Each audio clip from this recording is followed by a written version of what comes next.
me tuku atu te tautoko a ngā mihi ki a Ngāti Wairere me Ngāti Kaurua. Kei ngā mana e tau mai nei I tēnei ahi pō ki ngā koutou. Kei ngā tinimake o te tau o te marama ona nahi rā, Ngāti Māori haere, hara mai haere. Tatu atu iho mai, ki a tātou ngā mahuetanga iho, ki a koe e hēni, nāu he whakakanohi, tō mahine, a ngā waihono I te kō, hēnei te mihi atu ki a koe, ki a tātou katoa, tēnā koutou, ire hau, pai Māori. Tērā kei ngā tōpito e whao te ao oku nei koa. Ko ngā pākimete, ko ngā humeka, ko ngā kāruna.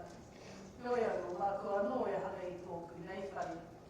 Ka tīmako tērā kōrero ngā tāwhio, I roto I te tino whakaaro, māna anō te whakakitena, mo te anga whakamua. E pewhi e tae te whakakotahi tātou katoa kei rungi te mata o te whenua o Aotearoa nei. Kia hoia tō tātou me waka, I roto I te kotahitanga. And just to open, I cast forth the context for this kōrero through the tongikura of Kingi Tāwhio, and he said, my friends will come from the four corners of the world. They will be the blacksmiths, the shoemakers, and the carpenters. And as a result, I will build my own house, not to worry. Can I take a moment to acknowledge many of you who are from the university that are here tonight. Importantly, Chancellor Susan Hassel, thank you for coming. You made me even more nervous. Pro-Vice Chancellor Sarah Jane Tiakiwai, Professor Tim Smith, Professor Sandy Morrison, and everyone that has taken the time out on a cold evening to come and listen to a small contribution. Can I also thank Jenny Nand as the co-chair of the Waikato Intercultural Fund and the board for your kind invitation to join you tonight and be the first speaker of a series of contributions to the bigger project in terms of how do we foster connection, mutual respect and social cohesion through greater understanding of the challenges of it this time and what we might do to try and work together to overcome those challenges. Jenny informed me yesterday that this would be the first speech, no pressure. Would I have a PowerPoint presentation or anything like that? And I said, actually, until we've talked now, I thought I was coming down to the Multicultural Centre and talking to a women's group about some ideas, and it would be a very interactive session. I'm going to have to change it up. But I recognise that the dialogue that you want to promote within Waikato is a part of our history and our future. Part of our history because we are becoming increasingly more diverse, and we need to understand what values that diversity brings into our region. Part of our future because I think the starting point of trying to forge a better way forward is located here within Waikato, and I'll explain that. So, to the topic, and I tried to keep on brief, but I might divert here and there. When we speak about the future of Aotearoa, we often talk about what kind of nation we aspire to be. A place where everyone feels a sense of belonging, where diversity is embraced, and where our shared future is stronger because of the relationships we hold and nurture. Te Tiriti or Waitangi is not just a historical foundation for this vision, it's a living blueprint for the kind of inclusive, connected and resilient Aotearoa that we can create together. It is the founding document of our nation, which through the course of history has set us on a trajectory to build a unique sense of nationhood, etched in the fabric of our checkered past toward a destination that is founded on hope. We have to believe that because the current circumstances make us feel very depressed. Tonight, I want to share with you how the values and principles of Te Tiriti, alongside economic inclusion, constitutional change, can help us move beyond superficial gestures of multiculturalism and indeed biculturalism. Evolving our Tiriti toolkit requires each and every one of us to actively build deep, enduring relationships between tangata whenua and tangata tiriti. Relationships grounded in respect, reciprocity, and a shared sense of purpose. Call it nation building. The permissions for this approach do not exist in Wellington.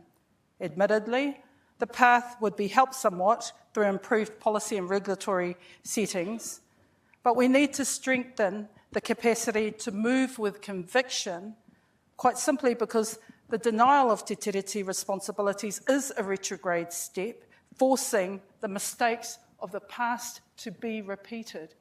And we don't want that. Our tamariki and mokopuna require us to be courageous about our intention. Drawing on my years in government, I've been asked to share insights tonight into what it takes to turn these principles into practice. I can't guarantee I can deliver on that, but I will try.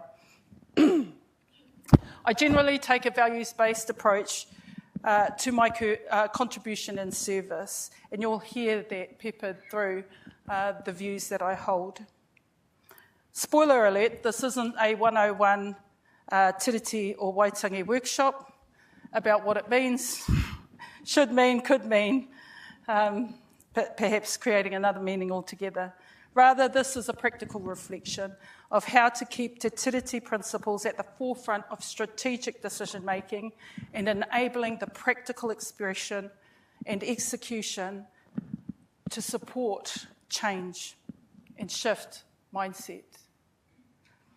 There are 4 examples that come to mind: the establishment of the Māori wards and the improved decision-making at a local level. Introducing a procurement policy and being able to tell and link that story to the Māori economy. Strategic recognition of te mana o te wai for improved environmental and economic outcomes. And carving out the next progression of the Māori economy through trade. You will see, from navigating political headwinds, advancing structural reform, implementing Māori wards in local government, to promoting Māori economic models of well-being, advocating for system change and linking culture and commerce, I've seen how Te Tiriti can drive real transformative change. And it's not through what politicians say, it's what layers of actions and activities can be achieved when people believe in a destination and where we need to focus our energy. From the ground up, from the top down, and even sideways, I've seen how change can be effected. My point is that when we actively consider that Te Tiriti or Waitangi is our founding document, we're on a trajectory towards a self-determined future, especially if we believe that it can benefit all people. I'll say that again, because I kind of didn't know where the pause point would be. My point is that when we actively consider Te Tiriti or Waitangi as our founding document, we are on a trajectory towards a self-determined future, especially if we believe that it can benefit all people. Hopefully there'll be enough in those lived experiences to keep you interested or prompt questions. And at the end of this kōrero, I'm happy to take questions from the floor. Let's turn to Māori wards. We're nearing local body elections. The sector has just finished its annual get-together, and the signals from Wellington are not great. There is a plethora of regulatory reform which has the potential to harm the fabric that holds our fragile democracy together. I'm trying hard not to go down a rabbit hole on the issue, so when I cast my mind back to the proponents for change leading to the formation of the Māori wards, I have a number of reference points. Sandra Lee was the local government minister who led the legislative reform of the Local Government Act. Labour was in the coalition with the Alliance at the time. And it was the first time that she had attempted to posit that we needed to do something about Māori representation at local government level. And I was on the Select Committee hearing submissions on her bill. Now remember, Labour and the Alliance were in government at the same time. The 5% threshold went in under our watch, yes, but the nature of the coalition at the time guaranteed that Labour and Alliance would support each other, but there were also other machinations of arrangements, coalition arrangements that came into play. Also with the Greens, United Future and New Zealand First. And as I recall it, it wasn't a steady, no issue went through without a lot of debate and a lot of working of the various mechanisms of the coalition agreement. And the reason why we couldn't change the binding referendum of 5%, knowing that it was a high threshold, was there was no political will across the range of arrangements to go there. But we went as far as we could go. And I've been criticised about that very point, and I'm happy to be. I stand by all my decisions. But what I've learnt is that in politics you do as much as you can do when you can do it, and you push it as far to the place of change that you can, and hopefully the winds of politics will change and things will happen. I say that because, to some extent, the political mindset that created that 5% threshold, in my opinion, was a containment type of argument that was being proffered at the time. Oh, we can't let Māori get around the table. They'll take over the world next. What's going to happen? It seems bizarre to even reference that, but it was real. And it was the attitude that was around at the time. That said, some regions were very courageous. Take the Bay of Plenty, who supported a local bill through Me Tiriti Nui to be able to proffer that actually towards around our decision-making table in an area where the majority of our population is Māori. Makes sense? That bill proceeded. But I can tell you, in terms of lived experience, Me Tiriti Nui suffered the most crippling criticism that you could wish upon a human. And it was nasty, and it was visceral for him. But it passed. Similarly, so here in the Waikato, we had a courageous council, and if I recall it, at the time under the leadership of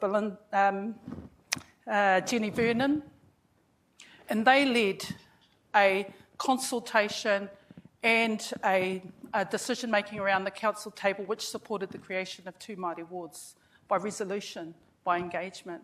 So, even though the legislation didn't enable that, having these 2 touchstones of regional council moving into that space and then being able to point to the benefits of that was an advantage as the debate around Māori participation in local government matured. In 2016, Tururoa Flavel, our new Pro-Vice for the university, presented a petition to Parliament which was initiated at the time by Andrew Judd. You'll recall, he was a former mayor of New Plymouth and had undertaken a campaign to address this bar to prevent Māori from participating in local government at council level. Again, emerging from this and a very strong education campaign at local level, there were smaller local campaigns that happened. What I observed is that the momentum and the shift in attitudes were really starting to change. And that led to the 2021 bill that I introduced, which supported Māori wards. And if you recall at the time, the Make It 16 campaign was on, Māori wards bill was kind of on, and there were lots of, I think, progressive thinking about how to improve our democracy, which was a good thing. The rest of it is somewhat academic in that the bill went through its process, got a lot of criticism. The criticism was vehement as that experienced by Me Tiriti Nui, and all sorts of assertions were being made and it became quite animated. So if you couldn't laugh about it, you would cry, because it was just ridiculous, some of the things that would say. So I armoured up, carried on, and ignored the criticism. But the real proof point in my mind that substantiated why Māori should be around the decision-making table and could contribute to a local context for applying treaty principles in practice, in reality, was that we were experiencing natural disasters. Civil defence had to be activated, and Māori communities were saying, I want to be able to look after whānau in our community too. And that extended to the pandemic response. So there were all these proof points that demonstrated that by having Māori engaged with local government, then it could broaden the reach into the community, and it's especially hard to reach parts of our community. But it has been shown, and I'm proud to say, that Māori participation around the council decision-making, and we have got some talented people who know lots of things about different things, have made a critical difference to the way in which decision-making is happening at local government level where it exists. And so the referendum that's going to be put out heading into the local body elections, I hope, we're all a part of a campaign to get everybody interested enough at least to answer the question, do we want a more inclusive society, a more cohesive society, a society that values difference? Because if we do, having Māori around the council table is just one of several other steps that can be taken. Or do we want to sanitise the way in which people think about issues that affect our daily lives? It's in your hands. Also, I would say that the economic contribution now of Māori to their local economies, their regional economies, is further evidence of why this is important. So let's move to economic participation. In terms of my experience, there was a natural progression for me as Minister of Māori Development when we began to look at breaking through the systemic impacts of inequality and poverty. The current economic model and machinery of government have continually struggled to shift the dial, and I was under no illusion that even with an open lens towards addressing these issues, that we could do it single-handedly. This still remains a significant challenge for our country, poverty and inequality. It is our project, I believe, in terms of shaping a new future. But so I engaged with a whole lot of people, and you would imagine that as a politician, you meet with people from all walks of life with different experiences, different roles to be able to influence or make things happen. And as I did that, I recognised that there are models that exist that if they were brought forward or into certain areas where people could investigate the benefits of those models, it could be a transformative step to change what we're currently doing. And in this context, what was happening in Wellington. The nature of this challenge I saw is, okay, there's a big challenge out there, inequality and poverty. I can't solve all of it, but what I can do in the role that I have as Minister of Māori Development is try and do a little bit to find a piece of the puzzle that might help move us in a different direction, and that's exactly what I did. At the time, in the electorate that I was representing and serving, South Auckland was in the rohe, and I had stumbled across some key people who were driving change of the nature that I've been talking about. It was called the Southern Initiative. And I became a friend and ally of the work that they were doing, and I remained interested and connected to the impact that they were demonstrating through their mahi. they had a theory of change, and they put it into practice. And if I put it in question form to you to try and narrate through the points that I'm making, it would go something like this. They asked themselves, what could we achieve through social procurement in South Auckland? How can we change livelihoods through social impact investment and social procurement? And then they got to work. They worked in some of the the communities with high deprivation, challenging circumstances, but also communities that had not hit the radar in terms of positive things, but quite the reverse. I'll save that for another time, but the rich insights from the approach that they took demonstrated impact and transformation were measurable if practices changed in the social enterprise, social procurement space to be able to work in and with community. That's it in a nutshell. It really piqued my interest. So I followed the breadcrumbs of their experience, and I leaned into their expertise and the networks that they had developed to embark on a journey of developing the government's social procurement policy as Minister of Māori Development. Now, initially, we looked at that model. I did an investigation of the model that they had been mirroring themselves off, which was Supply Nation in Australia. I did a desktop analysis of what was happening in other countries like Canada, and then brought that all together to figure out, okay, where's the policy fix here that I might be able to convince my colleagues this is worth doing, and we followed that path.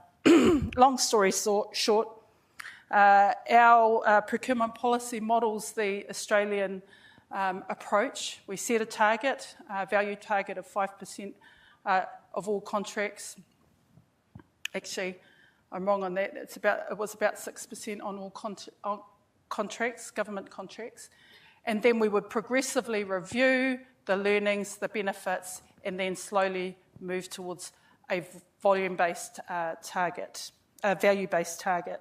The benefit of that learning was that we would have to reconstitute the Southern Initiative at scale, which meant an intermediary to support businesses, Māori and Pacific businesses, so that they would not fail.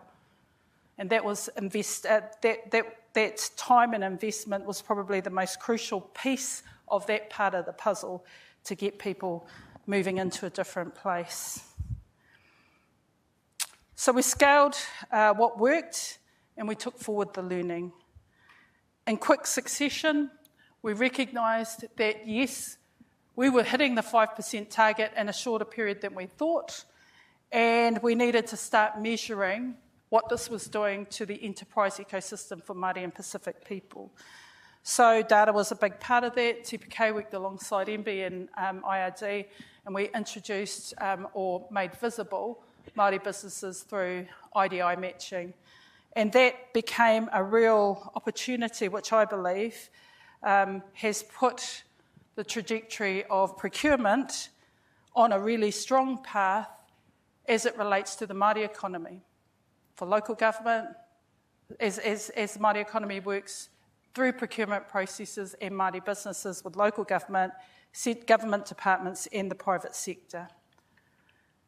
The rest is history, and as we've seen the findings of the Ohanga Māori report done by Burl and MB, it's demonstrated just how successful and broad in terms of sector reach, sector participation, that it is growing. Interestingly, that the fastest growing area or sector is professional services, which I think is a nod to a lot of businesses now being able to offer back their expertise both domestically and now moving into fintech. So economic inclusion is linked to models of self-determination, where whānau, through their active participation in enterprise and business, can move beyond the benefit system and cycles of poverty. We know that they're systemic and intergenerational. And I believe that as a society, if we don't fundamentally address this issue, then social cohesion is eroded, and we've seen examples in many other countries around the world about the devastating impacts within developed countries. The next insight is a little triggering, in that you cannot unsee a problem that is glaring you right in the eye. So let's now turn to water reform. As an eager Minister of Local Government, a portfolio I had always coveted and been interested in, I really wanted to focus on the future of the sector. After all, everything we care about is impacted by local decisions. Beyond roads, rates and rubbish, it's about our libraries, our communities, our public spaces, placemaking, recreational facilities, health of our waterways, biodiversity, public transport, take your pick, the list is endless. That's why if you're interested in standing in local body elections in the Māori ward, make sure you know, or just vote. Anyway, when I think about the challenge I wanted to respond to, and maybe I had traveller's envy, the sort where you go to other countries and then you come home asking yourself, why is it that when I go over there I take more public transport than I do when I'm back home? And you're admiring the public amenities and the placemaking and the forward planning and things like that. Anyway, that was a challenge I was keen to solve. How could we do this stuff better so that we would have great communities to live in, work in, and grow, and raise our children in? But I quickly learned that you can't do what you want to do until you tackle what's required. So what was the biggest problem in front of the sector at the time? Leaky pipes, lack of finance to fix them, and terrible drinking water in key areas of New Zealand. Another spoiler alert, I am not going to take you on the journey of water reform. I've just come out of therapy about all of that. Except I'll share a key strategic objective that I believed and still believe would radically improve a system response to a huge challenge. It wasn't just about pipes under the ground. It was about everyone having access to healthy, affordable drinking water. This required whole-of-system thinking, and the most efficient way of stressing the advantage was the recognition in my mind of te mana o te wai. This meant a conscious bias in favour of the environment. The benefits to people and the system advantage to water's infrastructure would be immeasurable over time and would sustain our growing population, growing towns and cities, but also with care back to a precious resource, taonga, wai.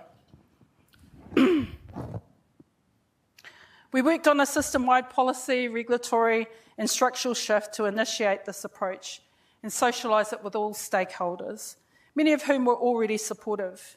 The water industry embraced the approach because water is viewed as a taonga in their sector. They've undergone at least a 15-year mindset shift in how their sector contributes in this space. Local government also, in part, embraced this approach, given that it was a recurring theme and challenge on their balance sheet. They just didn't like the solution that I came up with, but they knew it was that a solution was necessary. The pesky critics came from the water users groups who feared that their consents and on-farm practices would change. Yes, to a degree, but not without a level of pragmatism. But too late, the horse had bolted, the narrative was out there, and the rest is history, you know. But I do believe that the real shift would have been to ensure the coherence of te mana o te wai obligations in terms of the way that the water entities operated, in terms of the regulatory components in relation to the health of water, and in regards to the economic modelling based on te mana o te wai objectives. That was a missing piece, but it was something that I had accounted for at a policy level, but that is still outstanding. Were we to do the whole trioka of shift change in this area, it's my view, again, that we would demonstrate the value to both environmental and human health and affordability to ratepayers, which was always a live consideration. I've now consigned all that experience as visceral learning points, which shaped my persistence, focus and resilience. It's maybe even worthy of a chapter in my book of life. In relation to Te Tiriti and lived lessons, advocating to protect the current and future well-being of all taonga, it has to be a passionate endeavour. Otherwise, frustration will pip you at the post and you'll be totally disillusioned and probably need therapy. I say this with a deep sense of reflection about, could I do anything different? No, I lived in the moment. I did as much as I could when I could, the best way I knew how. So not to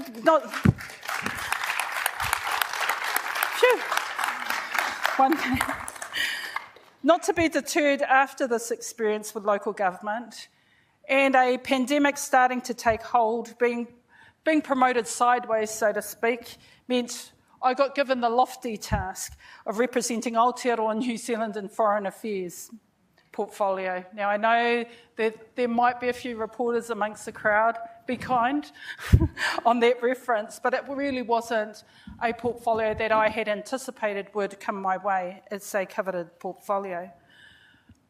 So you can believe, as there was no playbook for COVID, and as the first Indigenous female foreign minister, I was breaking unfamiliar territory. Hell yes, I had a plan. And my plan was to broaden the diplomatic toolkit for Aotearoa New Zealand by including Māori values and Indigenous perspectives so that we could change the dialogue that was taking place, because it wasn't working. Around the world, it wasn't working. Geopolitical tensions were increasing. Dialogue in some key areas that led to crisis and conflict had stopped, literally, or they were having the wrong conversation. So I had a plan. And I was going to do the most I could do in the short time I knew I had available to me. But just to set the context for the whole first year of going into that portfolio, Aotearoa New Zealand had gone into the most stringent measures in response to COVID. And as you recall, we closed borders early.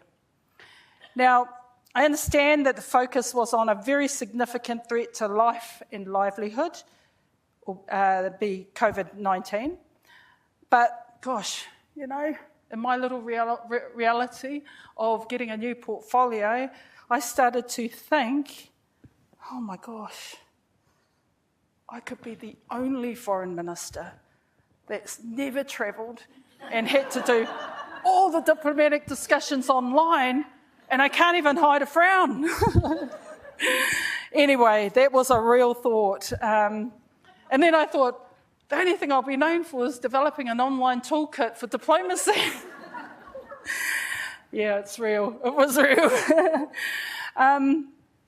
In reality, necessary as it was, a number of who were held online, and Zoom became the norm in terms of diplomatic discussions in secure rooms and everything like that. But it certainly taught me how to get through the pleasantries quickly and efficiently as possible, and then straight down to business. I kept that approach as a person as borders opened and we were able to travel, because that approach suited my style and personality. Don't dolly it up, just tell it like it is. You've got nothing to gain in an open relationship if you're very frank and open. And as a small country in New Zealand, we really can't afford to be playing games when it comes to diplomatic conversations. So I think I earned myself a little bit of she'll tell it to you straight. And part of those insights about our place in the world and how we see our independent policy is valued. And those perspectives and values that we hold are looked to, especially when we look at the ongoing erosion of our international institutions. So I was determined to ensure that I would add to our country's advantage by including Māori Indigenous values into our diplomatic toolkit, broaden the conversation that we could have in the hardest spaces. And I took the opportunity to launch that perspective at Waitangi during the annual commemorations amongst the diplomatic corps and guests who were there to anchor the approach within the context of Te Tiriti or Waitangi.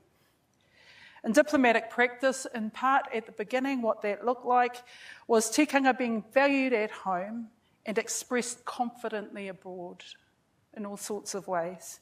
I remember going to South Korea and a whakatau was held to welcome me and a delegation with Pōkare Kariana being the waiata to end. And then they sung it in Korean. And that, to me, was an expression that we can absolutely hold close to as we become more diverse and as we open the doors into each other's culture in genuine ways. And I remember that. Similarly, in Thailand, the Māori waiata was translated into Thai and sung during the formal proceedings, and it was something that the team were very proud of. In Tonga, integrating the Tongan tikanga with Māori tikanga during the formal welcoming ceremony, I think, demonstrated a deep reciprocal respect for each other's culture. Diplomatic posts were able to create tikanga, the tikanga of connection through culture, and intrinsically the values that naturally flow from there. It's a special thing, and let's face it, it's food, music, and laughter that unite people. But when you respect someone's culture, are able to say a few phrases in their language, in their common lexicon, that opens doors in so many ways. So we were doing what we know to do here, really.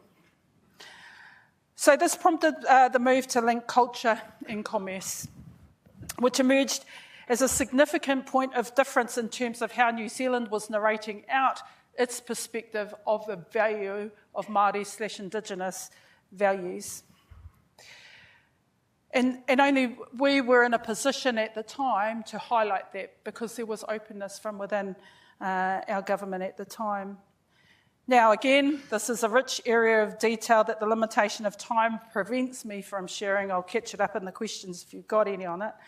But my work with the Tauhokohoko Indigenous Trade Policy Project and Enabling Mana Motuhake as a research collaboration is based at Te Kotahi Research Institute, and it allows me to keep contributing in this area, which I'm really enjoying. So with growing Māori participation in trade, a Waitangi Tribunal report on the CPTPP, the rapid growth of the Māori economy, it felt like the right time to push for an Indigenous chapter in the UK Free Trade Agreement in those early discussions. My counterpart at the time, Dominic Raab, he remained to be convinced about the benefits of doing something like that. It was all a bit too progressive, you know. And behind the door, I was thinking to myself, if anyone's going to do it, it's got to be the UK, right? Te Tiriti o Waitangi. Anyways, a few discussions at negotiator level, government to government, and then ministerial enabled us to finally sign off on the Indigenous chapter of UK Free Trade Agreement. And then that was followed in quick succession by the EU Free Trade Agreement and supported by two Indigenous collaboration agreements with Canada and Australia and the emerging and growing forum, which is a voluntary forum of IPECA. The point of all of that is, you know, never say never. Don't ask, don't get. These are all favourite sayings that, within my household. Never say never, don't ask, don't get, but also have the tenacity and self-belief to know that there are bigger benefits that flow from a different conversation, which is Indigenous values infusing themselves in the way that we think about the world, the way we think about a new economic system, the way that we vision out what social cohesion at a global level could look like if we include more voices. Anyway, the benefits of all this work in the trade space, in the Indigenous trade space, are yet to be assessed. And I think it will be a valuable focus to enable future governments to shift the dial in terms of the Māori economy and how it's growing and moving into the tradable sector that offers benefits back to Aotearoa New Zealand. So the 4 insights that I've shared tonight highlight how a foundation in values and beliefs affecting the treaty in a practical way in decision-making, infusing local context. Obviously, my local context is being brought up and raised from here within the Waikato under the mantle of the kingitanga, has equipped me to put a living expression to Te Tiriti in the things that I do, in the way that I do it. Now, as a decision maker with the ability to shape policy and regulation, when I could do that, I had to ask myself some fundamental questions. Was I personally committed to advancing the principles embodied in Te Tiriti? Now, my Ngāpuhi side would say, hell yes. My Waikato side says, te whewhewhore ni sai te whakaputunga. The point of it all is the ultimate answer became yes. Yes. Mum won. Did I always get it right? Not always. There were decisions that I made that were challenged within the constructs of the political environment, obviously opposition, but even amongst Māori in terms of the nature of what I was trying to proffer was criticised. But I take criticism as a healthy step towards change. That's how I view it. So I don't recoil from any of that. My experience tells me that it's sustained effort and the trying, and it's always in the trying, that the deepest learning is found. Fall 7, get up 8. Fall 7, get up 8. Always get up. Te Tiriti should never be a static expression of kāwanatanga, tino rangatiratanga or oritetanga. Its practical application will continue to evolve to find solutions to complex challenges. And there will be challenges, especially if there are attempts to run back the dial on what has been achieved progressively since its signing. That is just not where we're going. It's just not where we're going. Thank you. What it does, though, is it resurfaces the old wounds of mistrust, perhaps of fear, uncertainty, and all those things that do not serve us going forward, and they certainly don't serve our tamariki and mokopuna. We have to carve a future that is confident. And we don't need Wellington to tell us. We just need to do it. Believe it. Hold hands. We'll walk together. Importantly, Te Tiriti as our founding document should sit at the centre of the maturing conversation of nation building.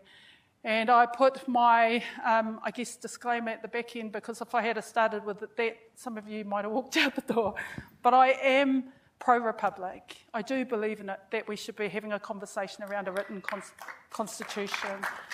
I do believe that the treaty should be the founding document of our constitutional norms, institutions, and the way we do things. But that is a mature conversation, and we're not going to arrive there overnight. And in some ways, that conversation has started in pockets, but the political shift will require more education, more insights, more shared learning, and hazard a guess, probably more protest.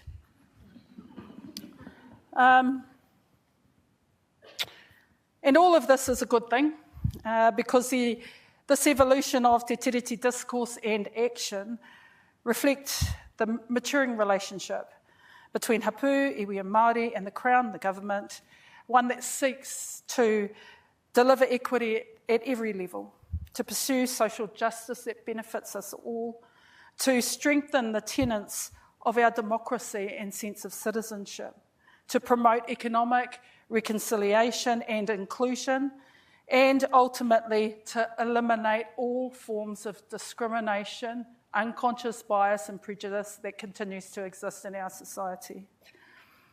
This is not just the work of governments or iwi, this is the work of people. And it's the humanity of our shared interests that will get us there faster than anything else. The world needs this shift. Look around us. The world needs this kind of a shift.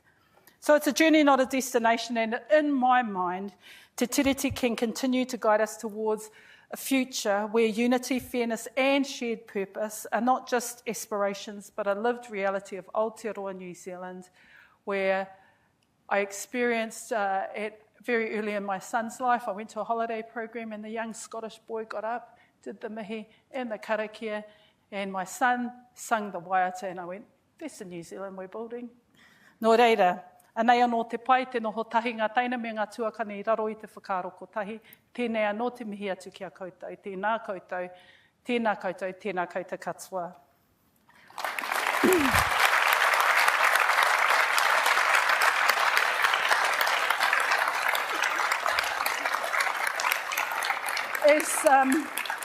Looking at the time, as promised, I did say that I would take some questions, but it's okay. Don't feel the pressure to ask questions if you don't have any.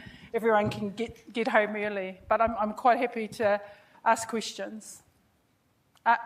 Answer questions. Cool.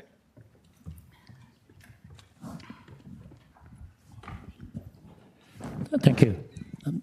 Kia ora, Nanaia. It must be easy to observe that race politics around the world is becoming more and more polarized. In the face of that, what's your advice on how we could navigate race politics in this country and not create more racial division? I think that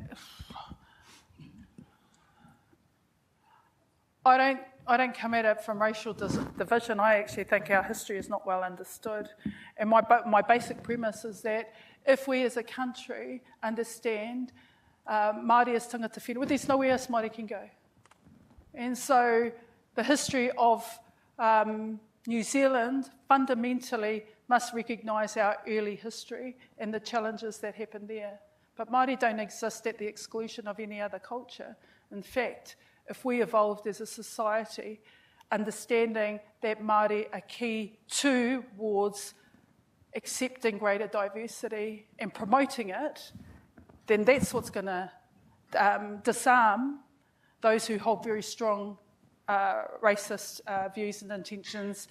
But I'll localise it practically. I experienced quite a bit of racism in my role as a politician, and I had some mechanisms to be able to help me deal with that. Firstly, most of the racism that was expressed to me was online by nameless, faceless keyboard warriors. So you pack that away and say, well, if you can't front it, then don't bother about it. But then there were active campaigns where I experienced racism.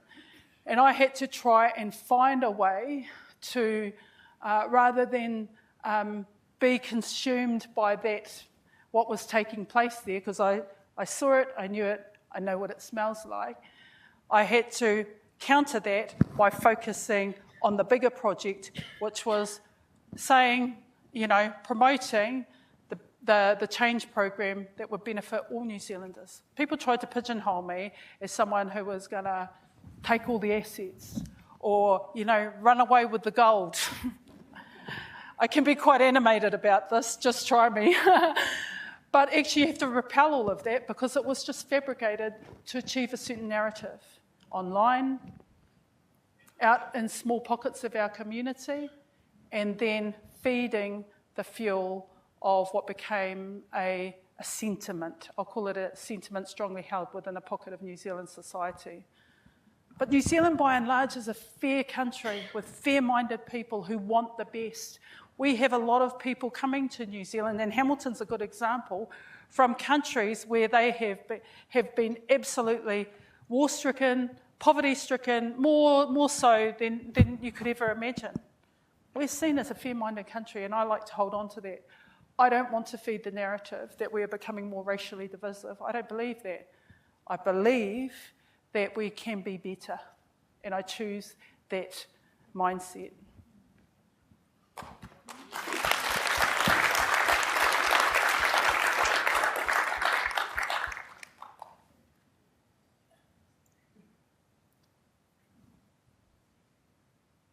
Great. Oh, Oh no, please do. Kia ora.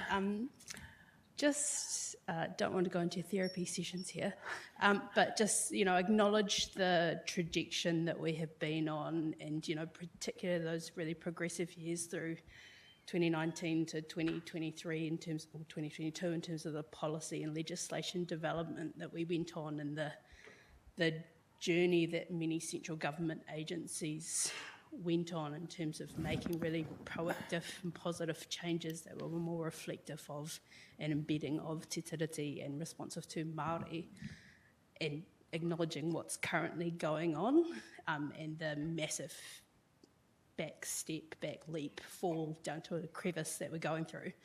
And it's maybe a little bit of a hopeful question, but what do you think could be a realistic trajectory from here if, subject to political change, where we could go? Because with Māori and Te Tiriti being often a political football, we've got an opportunity for change, but what you realistically think that could look like?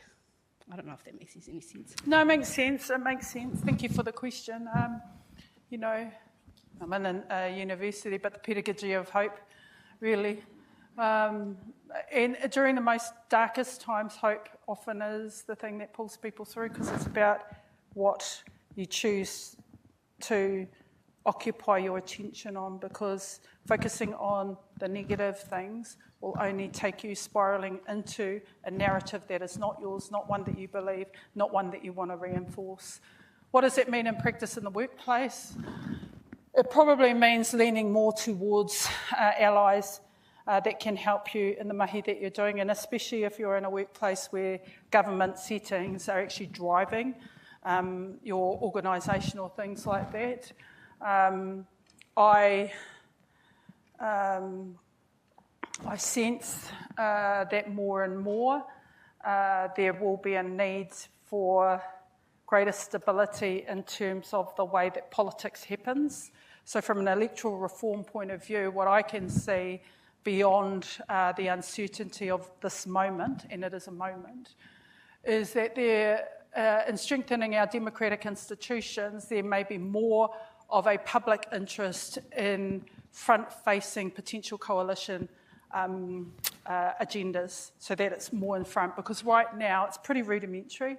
Every party will vote on their own program, but the reality under MMP is that there will always be a coalition. And if we look to examples in other countries, you'll see that they've adopted more of a practice to say, were the combination to be something that looks like this, they'll identify common areas of policy where you can have greater assurance that there's not going to be big lunges, especially in the policy area, which is the most disarming part of political change.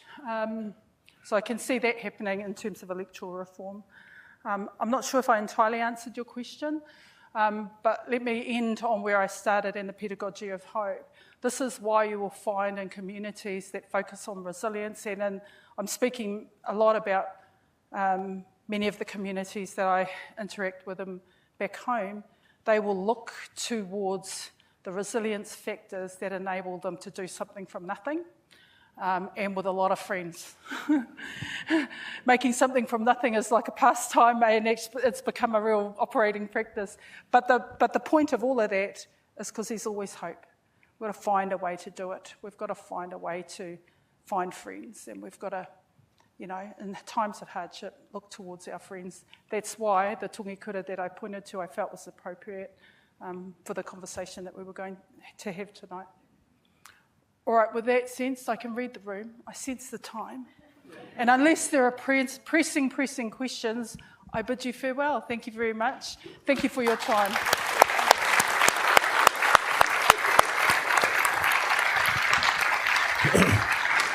We do have a bit more to do, folks. Tēnā tātou te whare. Tēnei tuake nei, kia mai tonu ki ngā kupu whakamihi. I whakatūwhara I tō tātou kaupapa I tēnei pō. Tuatai ake ki a koe te whaa Sandy. Nā au te kuaha ki te wāhi ngaro. I tūwhera kia timata i tō tātou kaupapa i runga i te tika i te pono. Nō reira, kei te whaia tēnei te mihi. Kia tāru ake anō ngā mihi kia koe ki taku whaia. E whakakanuhi nei i te whare tapu o Pōtatau. Tō nohonga ki Wainganui a tātou. Kua rangatira ki tō tātou kaupapa i a koe. Ka mutu, tika ana, kia tautoko i ngā mihi kia Ngāti Wairere, Ngāti Haua, mana whenua tēnei takiwa. Ka mutu ngā mihi anō hoki ki ngā iwi, ki ngā hapu, ki ngā hurea, kei Wainganui a tātou i tēnei pō tēnā koutou. Ka mutu kei te ihopu manoa, kei te tuaini, kei te whanaunga, Nanaia, tēnei tuake nei. Te waha i ngā mihi, o te hunga taringa rahi, e noho mai nei, i roto i tō tātou whare i tēnei pō. Nā mātou te waimari, te whai wāhi atu ki o kupu, mātauranga, o whakakitenga anō hoki, ki tēnei kaupapa, e noho tahi ai, e whanake tahi ai, ngā hurea, i roto i tō tātou motu. Iau e tū nei, e ua te kore whai whakaaro ki tō tāua pāpa, tā te kotahi, i o mai te omaroa, i whawhai te whawhai nui. Tutuki ai tātou, i tō tātou mana motuhake. Anā ko koe tērā, kei te pikau tonu, i tērā omaroa, i tērā whawhai nui. Nō reira, tēnei te aumihi, tēnei te reo ofa, tēnei te mito o te kupu, e te tuahine. Ahakoa, ko koe tēnei, e mihi atu ana ki a koe anō. Heoi, e tikana, kia tuku i ngā mihi, kia koe te tuahine. Nō reira, a tātou, e noho nei ngā pātu o tēnei whare, tēnā koutou, tēnā rā tātou katoa. Ngā whakamoemeti, whakawhetai e hue, mō hau mana ki tanga, ki te iwi